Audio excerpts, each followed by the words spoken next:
8:33 back here on a Thursday morning. You are listening to the Sports Fix on ESPN Radio, AM 900 in Ocala, AM 1230 in Gainesville.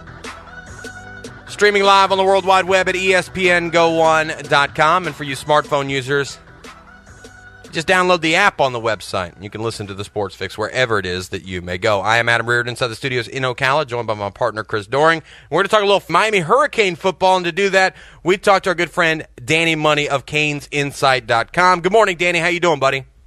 Good morning. How you fellas doing? Doing quite well. And speaking of doing well, I'd say for the most part, Miami Hurricane recruiting is doing well. They got a commitment from a big-time quarterback in Kevin Olson. Talk about him as a player, and I think a lot of people look at, you know, when you sign a big-time quarterback, like that's the, you know, sort of the recipe for success, you know, after that. Can this be the next great quarterback at the University of Miami, or are fans a little bit too excited about a guy in high school at this point?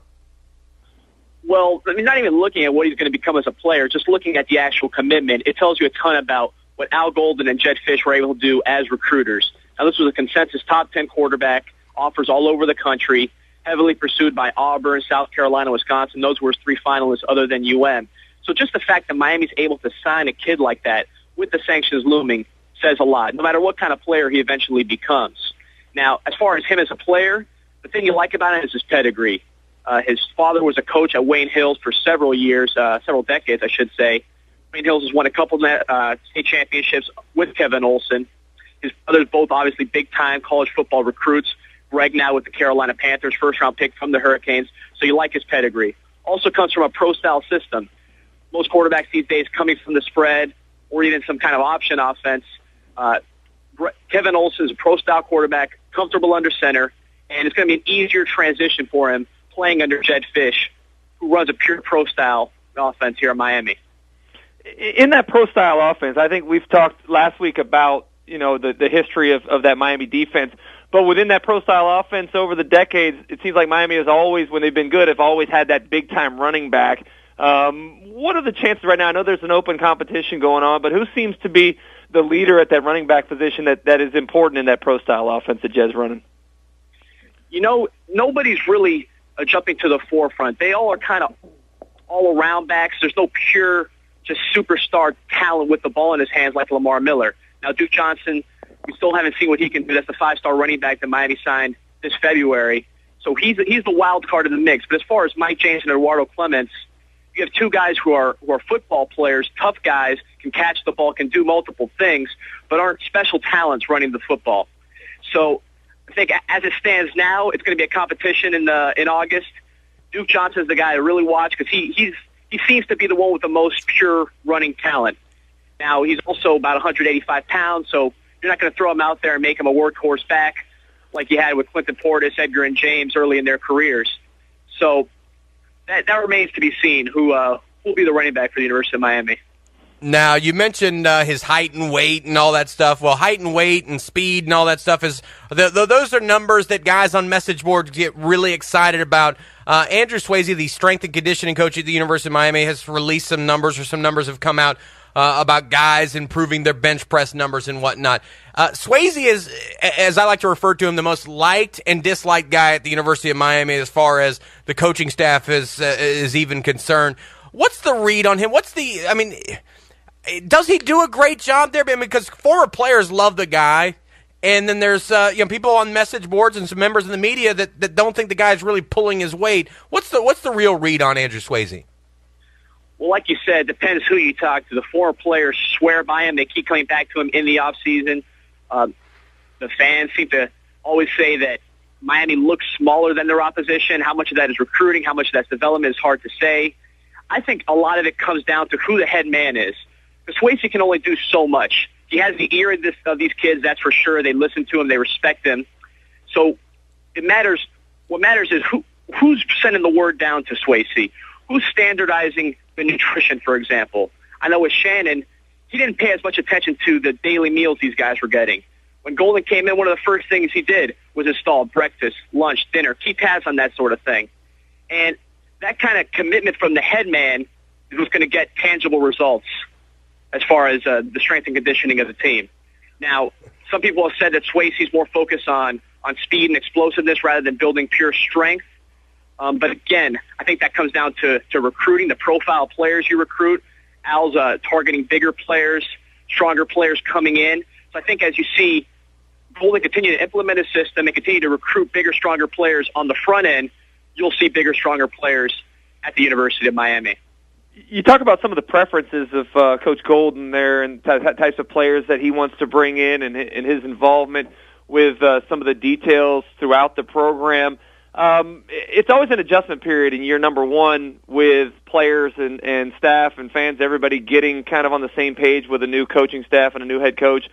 What do you expect from year number two in terms of the players knowing, what Al Golden wants from them, how to practice, how to act off the field, what the expectation level is? Have they really adjusted at this point in time to his style?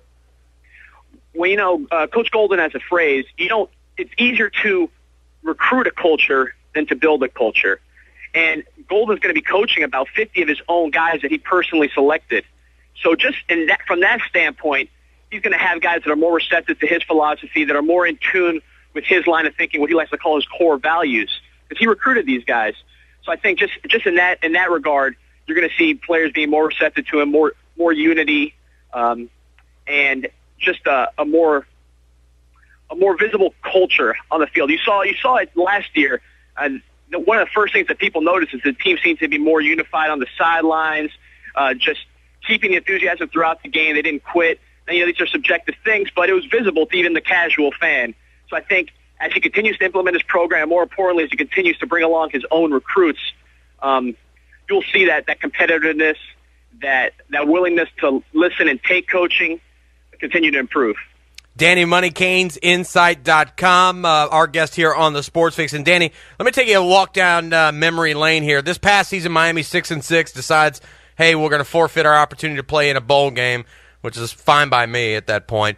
But it was 10 short years ago. I'm sitting inside the Rose Bowl watching the greatest college football team of all time. In the 10 years from watching that Rose Bowl victory over Nebraska to what we saw last year, how did it all go so wrong? Is it as easy just to say, well, Larry Coker and Randy Shannon, that's how we got here, or were there more layers to the problem? Well, it's the story of college football. Look no further than where you guys are at in Gainesville. It's so hard to get to the top. So many things need to go right. You need to recruit such special players and have such special people in place on the coaching staff that it takes so much to just come together. And then when you're on top, you think it's easy. You're recruiting these 5-star kids just based on your reputation alone. And then you wake up 2 years after you win the national championship and you say, where are our playmakers? We've been recruiting 5-star receivers and 5-star running backs. Why don't we have anybody out here that can make a play? Again, you saw it in Gainesville these past couple of years. Same thing happened to Miami. Now, the reason Miami's been down for so long, such an extended period of time, is just the decisions they made as far as coaches. You saw the same thing with Oklahoma, USC, Alabama. If you don't find the right coach, it's hard to claw back up to that elite level just on name alone. These kids have short memories. 2001, some of the kids we recruited were not even in junior high yet. So they have very faint memories of us being dominant, the University of Miami being dominant. So everybody says college football is cyclical, and really it's true. The topic this summer, the hot topic this summer, is the same as it's been the last couple summers, and that is realignment. We talked a little bit about the potential impact on the Hurricanes should the Florida State Seminoles move to the Big 12. This kind of reminds me a little bit of a game of musical chairs, where as a program you don't want to be caught left out when all the chairs are taken. From that respect, it seems like you would need to be a little bit proactive. Do you know of any talks, any kind of interest on behalf of the Hurricanes, or perhaps with conferences that may be interested in Miami potentially joining up should this thing continue to kind of move quickly and turn into a game of hungry hippos? Well, the rumors lately this past week have been about Miami reaching out to the Big 12. The word beforehand was that Miami's Board of Trustees wasn't too comfortable with the idea of moving to the Big 12, didn't feel it was up to par academically. For all we hear about Miami being kind of a party school and this renegade school, the academic standards, both for the student body and for the athletes, is pretty high compared to most major college football programs. So that was a concern. But as the pressure continues to build and Miami continues to be worried about holding the bag, I think you'll hear about more interest in the Big 12 and more inquiries to just make sure they don't lose their place. Now, Miami, again, no conference ties. It's an independent school at heart, very unique school in the college football landscape, just being such a small private school, kind of the new kid on the block, although it's been 30 years. So we'll see where it all ends up, but I don't think Miami is going to be left holding the bag. They'll make the moves they need to remain relevant in college football. Danny Money, CanesInsight.com. He's an owner, writer, contributor, does everything, hosts a podcast, there's all kinds of stuff out there. Let me ask you one final question, Danny, in regards to Al Golden. When the Penn State job obviously opened up, I think a lot of fans were sort of holding their breath saying, all right, if this guy's going to leave us, he'll leave us for that job, even though there was obviously a whole lot of turmoil there. Now that job has obviously been filled, is the sense that Al Golden is committed to Miami long-term, or like many other coaches in the past, Miami has been a bit of a stepping stone job to other things in the future? Does he feel like a Miami guy now? I think so. And the main thing that he's been saying, and especially if you read between the lines, just hearing the way he analyzes certain things, he's always talking about what this program can become. He's seen it. He's had a recruiting class. He is now aware of what the potential is. When he came here, he knew about Miami. He knew there was talent down here. But now that he's seen it and he's been through it, he has a real idea of what he can do here if he does things right. Obviously, he signed a long-term contract. The Penn State job went off the market. So those two things in conjunction have eased a lot of Canes fans' fears. And just seeing Al around the community, he's very much involved. His wife loves it here. She's pretty much a South Floridian at this point. He likes golf. He likes the weather. And obviously he likes the caliber of kids that he can recruit. He's starting to run his Al Golden summer camp starting in early June, which attracts a ton of big-name talent and also unheralded talent.